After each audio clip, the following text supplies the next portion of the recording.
అందరికీ నమస్కారం అండి. మహాభారతం 13వ భాగానికి స్వాగతం. ఎంతో కాలం తర్వాత ఎదురుగా నిలిచిన తన మొదటి కుమారుణ్ణి చూసి ఆమె ఆనందం పట్టలేకపోయింది. ఆమె కళ్ళు ఆనందాశ్రువులు వర్షించాయి. వాత్సల్యంతో చేతులు చాపి ఆమె కుమారుణ్ణి అక్కున చేర్చుకుంది. వ్యాసుడు ఆమె కళ్ళు తుడిచాడు. తన కమండలంలో ఉన్న పవిత్ర జలంతో ఆమె ముఖం తుడిచాడు. అత్యంత భక్తితో నమస్కరించాడు. తల్లి, నువ్వు నన్ను స్మరించావు. ఇదిగో నీ ముందు నిలుచున్నాను. నేనేం చేయాలో ఆజ్ఞాపించు అన్నారు. ఈలోగా వ్యాసుడు వచ్చాడని తెలిసి రాజపురోహితులు అర్ఘ్యపాద్యాలతో పరుగున వచ్చి ఆ ఋషి సత్తముణ్ణి పూజించారు. వ్యాసుడు వారి పూజలు స్వీకరించాడు. అందరూ వెళ్ళాక తల్లివైపు చూశాడు. సత్యవతి తన మనసులో ఉన్న మాట ఎంతో అర్థవంతంగా చెప్పింది. నాయనా, మానవుడు తల్లిదండ్రుల వలన జన్మిస్తాడు. అందుచేత వారిద్దరికీ సమానంగా చెందినవాడవుతాడు. కుమారుడి మీద తండ్రికి ఎంత హక్కు ఉందో తల్లికి అంతే హక్కు ఉంది. నా భర్త శాంతనుడి కారణంగా మా సంతానంలో అందరికంటే పెద్దవాడు భీష్ముడు. నా కారణంగా మా సంతానంలో అందరికంటే పెద్దవాడివి నువ్వు.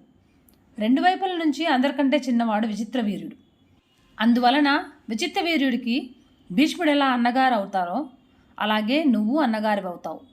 మీ చిన్న తమ్ముడు దేవకాంతల్ని పోలిన సౌందర్యవంతులైన ఇద్దరు భార్యలను వదిలి స్వర్గస్థులయ్యాడు. వారిద్దరూ యవ్వన మధ్యస్థులై ఉన్నారు. యవీయసస్తవ భాతృర్భార్యే సురసుతోపమే రూపయవ్వన సంపన్నే పుత్రకామే చ ధర్మతః తయోరుత్పాదయ పత్యం సమర్థో హ్యసి పుత్రిక. వారిద్దరూ ధర్మాన్ని పాటించి వంశాన్ని నిలపడం కోసము, ఈ రాజ్యాన్ని రక్షించడం కోసము సంతానాన్ని కోరుకుంటున్నారు. మా భరత వంశానికి తగిన పుత్రులను నా కోడళ్ళ యందు ఉత్పత్తి చేయడానికి నువ్వే సమర్థుడివి. అందువలన ఆ యువతులకి సంతాన భాగ్యం కలిగించు.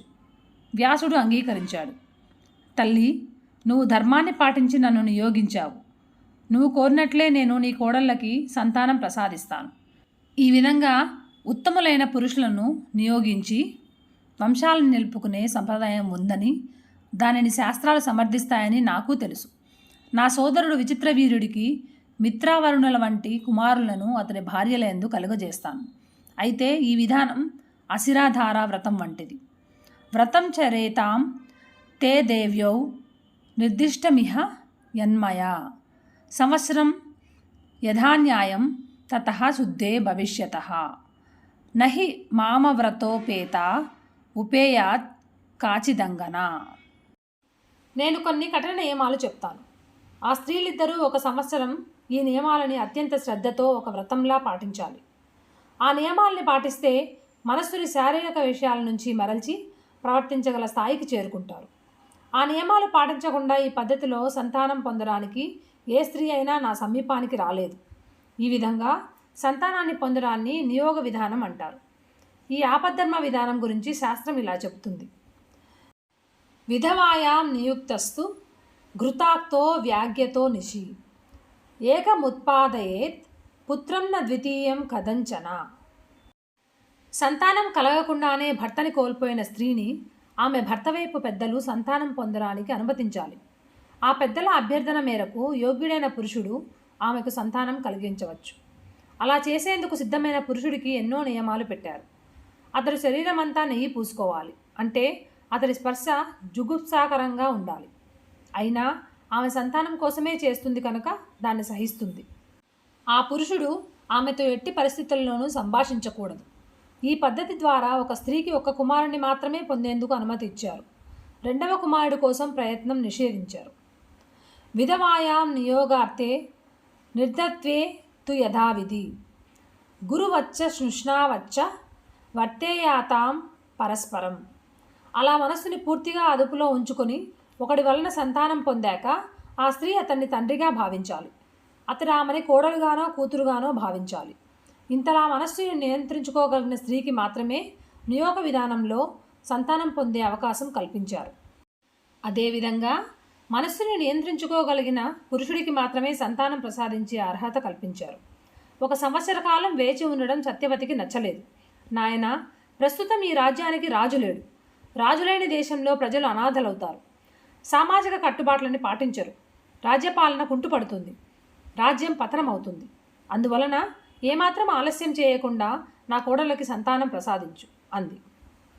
యది పుత్రః ప్రదాతవ్యో మయా భ్రాతుర కాలికః విరూపతాం మే సహతాం తయోరేతత్ పతం వ్రతం. తల్లి, వ్రతకాలం పూర్తి చేయకుండానే ఆ స్త్రీలు గర్భం పొందాలంటే దానికి ఒక పద్ధతి ఉంది. నేను దరిచీరలేని రూపంతో, ఘోరమైన శరీర గంధంతో, సహించలేని వస్త్రధారణతో నీ కోడలని సమీపిస్తాను. ఆ స్థితిలో ఉన్న నన్ను చూసి భయపడకుండా భక్తితో సేవించి దరిచేరగలిగితే అదే వారికి సమస్త దోషాలు పోగొట్టి ప్రాయశ్చిత్తం అవుతుంది. వారికి అత్యంత యోగ్యులైన పుత్రులు కలుగుతారు. నీ పెద్ద కోడలు అంబికకి గర్భం ధరించదగిన సమయం వచ్చినప్పుడు ఆమెను ఉత్తమమైన అలంకరణతో సేన మందిరంలోకి నా కోసం నిరీక్షించమను.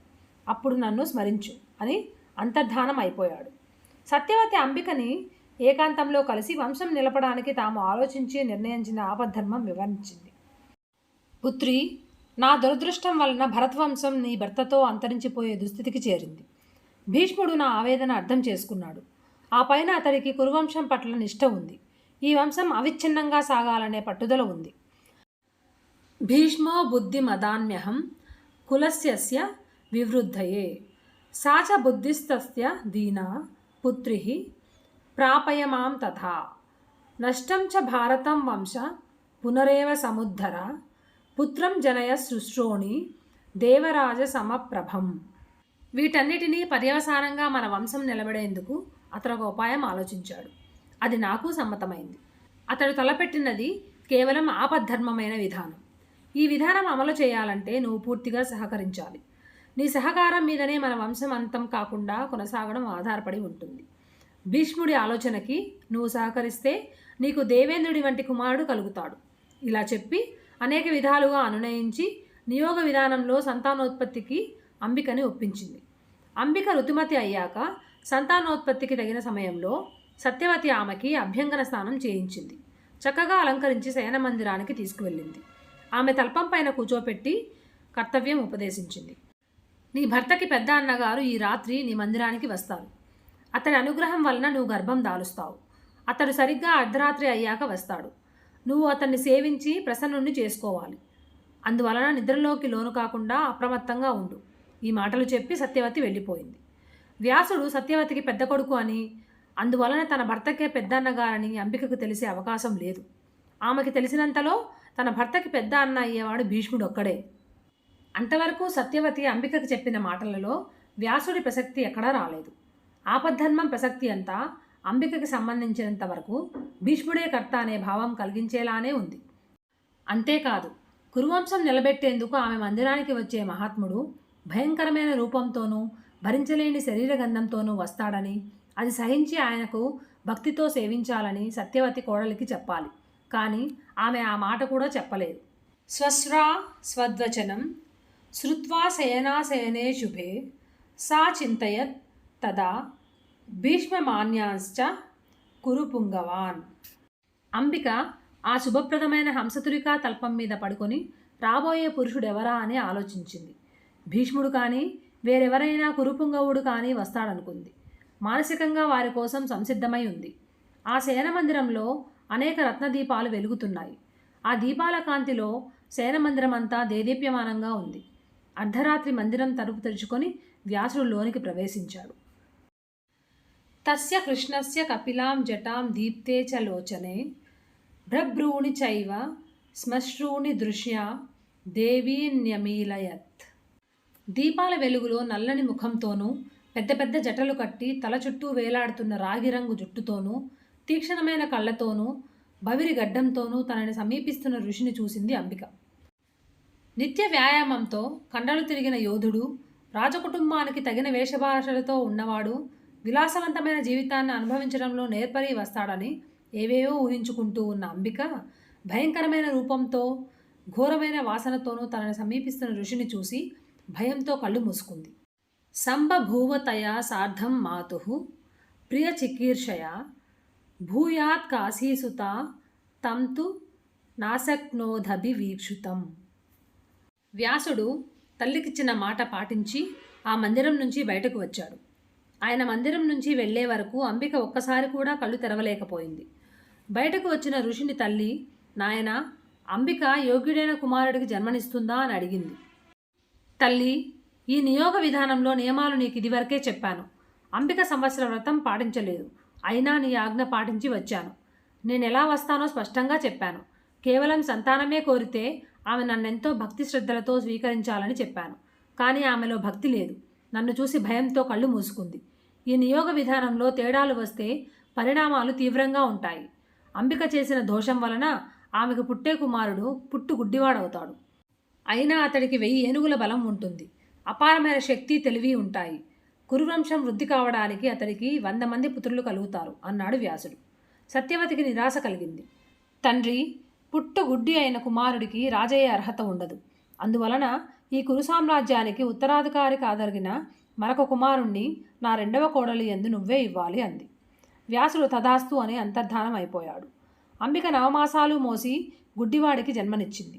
సత్యవతి అంబాలికని నియోగ విధానంలో సంతానం కనడానికి ఒప్పించింది. తగు సమయంలో ఆమెని సేనమందిరానికి తీసుకువెళ్ళి అంబికకి చెప్పినట్లే చెప్పింది. అంబిక అనుభవంతోనైనా సత్యవతి జాగ్రత్త పడలేదు. వచ్చేవాడు వ్యాస భగవానుడు అని చెప్పలేదు. ఆయన ఎలా వస్తాడో చెప్పలేదు. వ్యాసుణ్ణి సేవించడానికి ఆ యువతిని మానసికంగా సిద్ధం చేయలేదు. అందువలన అంబాలిక కూడా ఏవేవో ఊహించుకుంది. తల్లి తనని తలుచుకోగానే వ్యాసుడు ప్రత్యక్షమై అంబాలిక మందిరానికి వెళ్ళాడు. ఆయన అంబికని ఏ రూపంలో, ఏ వేషంలో, ఏ గంధంతో చేరాడో అదేవిధంగా అంబాలికని చేరాడు. ఆ ఋషిని చూడగానే వివర్ణ పాండు సంకాస సమపద్యత. అంబాలిక ముఖం వివర్ణమైపోయింది, భయంతో పాలిపోయింది. వ్యాసుడు ఆమెతో ఇలా అన్నాడు. యస్మాత్ పాండుత్వమాపన్న విరూపం ప్రేక్ష్య మామిహ తస్మాదేశ సుతస్తే వై పాండురేవ భవిష్యతి నామచస్య తదేవేహ భవిష్యతి శుభాననే. అంబాలిక, నా వికృత రూపాన్ని చూసి నువ్వు భయంతో పారిపోయావు కనుక నీకు పాండువర్ణంలో అంటే తెలుపు రంగులో ఉండే కుమారుడు పుడతాడు. లోకంలో అందరూ అతన్ని పాండువు అని పిలుస్తారు. కర్తవ్యం నిర్వహించి వస్తున్న వ్యాసుణ్ణి సత్యవతి తమకు తగిన వారసుడు పుడతాడా అని అడిగింది. వ్యాసుడు జరిగినది చెప్పాడు. నియోగ విధానంలో సంతానోత్పత్తికి సహకరించే పురుషుడు స్త్రీతో మాట్లాడకూడదని నియమం ఉంది. ఈ నియమం మహాభారత కథకి పూర్వం నుంచి ఉంది. అయినా వ్యాసుడు అంబాలికతో మాట్లాడాడు. మహాత్ముల చర్యలు సామాన్యులకు అర్థం కావు కదా. సత్యవతి అయ్యో అనుకుంది. తం మాతా పునరేవాన్యమేకం పుత్రమయాచత తథేతి చ మహర్షిస్తాం మాతరం ప్రత్యభాషత. మరొక పుత్రుణ్ణి తన కోడళ్ళకి అనుగ్రహించమని కోరింది. తదాస్తు అని వ్యాసుడు వెళ్ళిపోయాడు. అంబాలికకి పాండువర్ణంలో ఉన్న కుమారుడు పుట్టాడు. అంబిక ఋతుమతి అయ్యాక సత్యవతి ఆమెని వ్యాసుడి వలన మరొక పుత్రుణ్ణి కనమని నియోగించింది. అత్తగారి మాట కాదనలేక అంబిక అంగీకరించింది.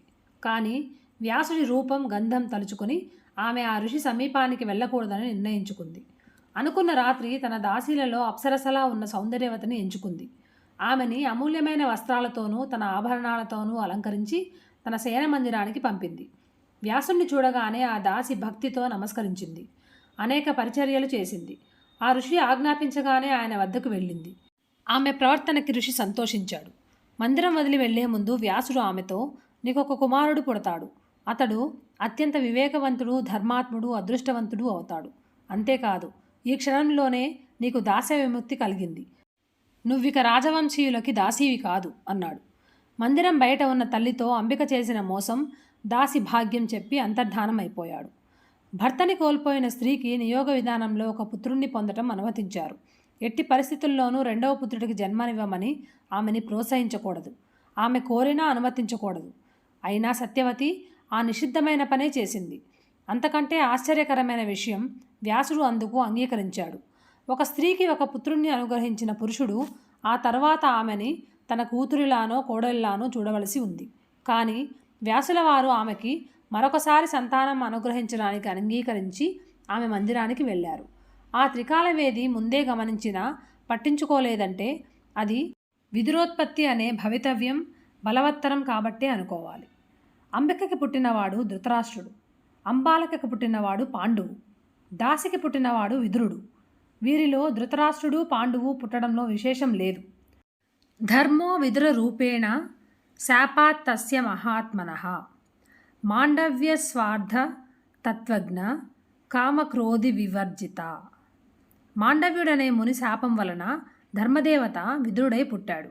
కామక్రోధాలకు అతీతుడై జీవించాడు. ధృతరాష్ట్రుడిని, పాండువుని, విదురుడిని భీష్ముడు తన పుత్రులుగానే భావించి పెంచాడు. అతడే ఆ సోదరులకు అన్ని వైదిక కర్మలు చేయించాడు. ఉపనయనం తర్వాత వారు వేదాంగాలు, నీతిశాస్త్రం నేర్చుకున్నారు. ఇతిహాస పురాణాలు అధ్యయనం చేశారు. శిష్టాచారాలు తెలుసుకున్నారు. ఏది ధర్మమో ఏది అధర్మమో నిర్ణయించడంలో సుశిక్షితులయ్యారు. నిపుణులైన వారి పర్యవేక్షణలో నిత్యం వ్యాయామం చేసి బలిష్ఠులయ్యారు. ఎవరికి తగిన యుద్ధ విద్యలు వారు నేర్చుకున్నారు. కుమారులు యవ్వన వయస్కులయ్యారు. ధనుర్విద్యలో తనతో సమానమైన వీరుడు లేరని పాండువు పేరు తెచ్చుకున్నాడు. శారీరక బలంలో ధృతరాష్ట్రుని మించిన వారు ఎవరూ లేరు. ధర్మ సూక్ష్మాలు తెలిసిన వారిలో విదురుడితో సమానమైన జ్ఞాని, మేధావి ముల్లోకాల్లోనూ లేడు. దేశంలో ప్రజలు వారిని గురించి ఇలా అనుకునేవారు: వీరమాతల్లో కాశీరాజు కుమార్తెలు అత్యంత శ్రేష్ఠులు. సమస్త దేశాల్లోనూ కురుజాంగాల దేశాలు సర్వోత్తమమైనవి. ధర్మజ్ఞులలో భీష్ముడు వంటి వాడు లేరు. నగరాల్లో హస్తినాపురం వంటిది లేదు. ధృతరాష్ట్రుడు గుడ్డివాడు. విదురుడు శూద్ర స్త్రీకి పుట్టినవాడు. అందుచేత వారిద్దరికీ రాజ్యార్హత లేదు. పాండువే కురు సామ్రాజ్యానికి చక్రవర్తి అయ్యాడు. అలా పాండువు పాండురాజు అయ్యాడు. ఈ భాగం ఇంతటితో సమాప్తం. మళ్ళీ కలుస్తాము. నమస్కారం అండి.